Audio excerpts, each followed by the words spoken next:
Hi friends, welcome to views சமையல். எப்படி இருக்கீங்க? இன்றைக்கி ஒரு சூப்பரான ஒரு ஸ்வீட் கார்ன் ரெசிபி தான் செய்ய போகிறோம். இது என்னென்னு பார்த்தீங்கன்னா, ஸ்வீட் கார்ன் வடை. இதை வந்து இதுக்கு முன்னாடி நீங்கள் செஞ்சிருக்கவே மாட்டீங்க. கண்டிப்பாக ட்ரை பண்ணி பாருங்கள். ஸ்வீட் கார்ன் மாதிரியே டேஸ்ட்டும் ஸ்வீட் கார்ன் வடை சூப்பராக இருக்கும். நீங்கள் நார்மல் வடை செய்கிறத விட இது செம டேஸ்ட்டாக இருக்கும். கண்டிப்பாக ட்ரை பண்ணி பாருங்கள். குழந்தைங்க விரும்பி சாப்பிடுவாங்க. அப்புறம் உங்கள் வீட்டுக்கு ஏதாச்சும் சொந்தக்காரங்க வந்தாங்கன்னா, வீட்டில் ஸ்வீட் கார்ன் இருந்துச்சுன்னா இந்த ரெசிபி கண்டிப்பாக ட்ரை பண்ணி பாருங்கள். அவங்களுக்கும் ரொம்ப பிடிக்கும். வாங்க வீடியோக்குள்ளே போகலாம். எப்படி செய்கிறதுன்னு பார்க்கலாம். இதுக்கு முன்னாடி நம்ம சேனலை சப்ஸ்கிரைப் பண்ணாதீங்க, சப்ஸ்கிரைப் பண்ணிக்கோங்க. ஆதரவு தாருங்கள்.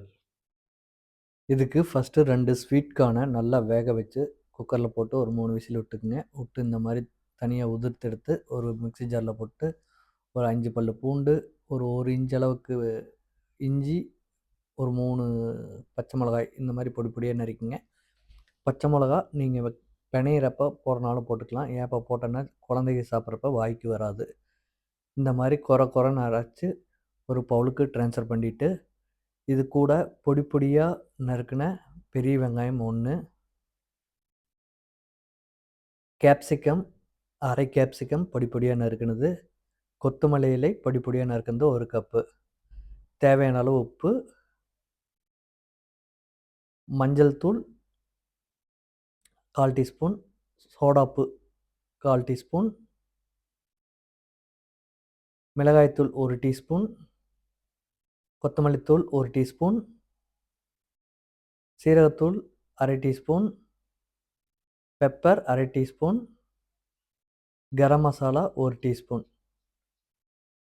இது கூட பெருங்காயத்தூள் அரை டீஸ்பூன், அரை டீஸ்பூன் சிக்கன் மசாலா சேர்த்துக்கங்க. இது கூட ஒரு 3/4 கப்பு கடலை மாவு, அதையும் சேர்ந்து நல்லா அப்படி சாஃப்டாக நல்லா பிணைஞ்சு கொடுங்க. எந்த தண்ணியும் ஊற்ற தேவையில்லை, அதில் இருக்கிற தண்ணியே போதும். கார்னில் இருக்கிற தண்ணி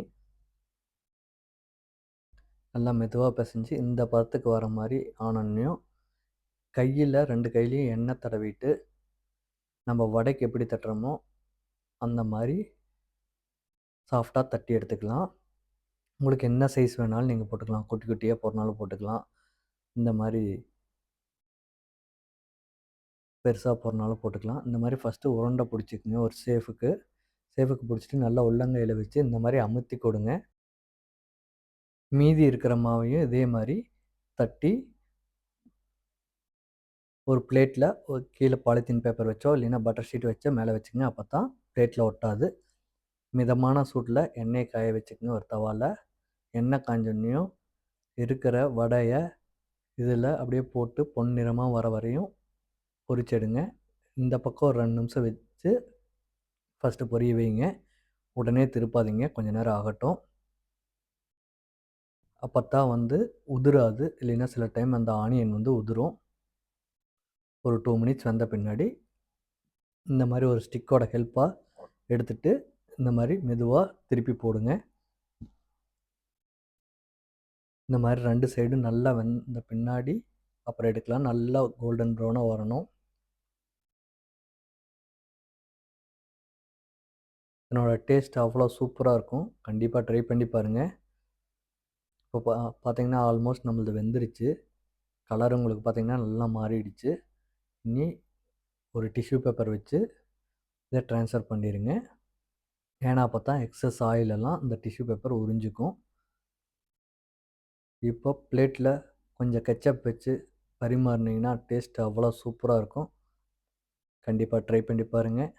நம்ம சேனலை இன்னும் சப்ஸ்கிரைப் பண்ணாதே சப்ஸ்கிரைப் பண்ணுங்கள்.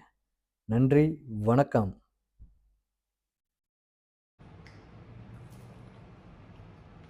சூப்பர்ப்பா.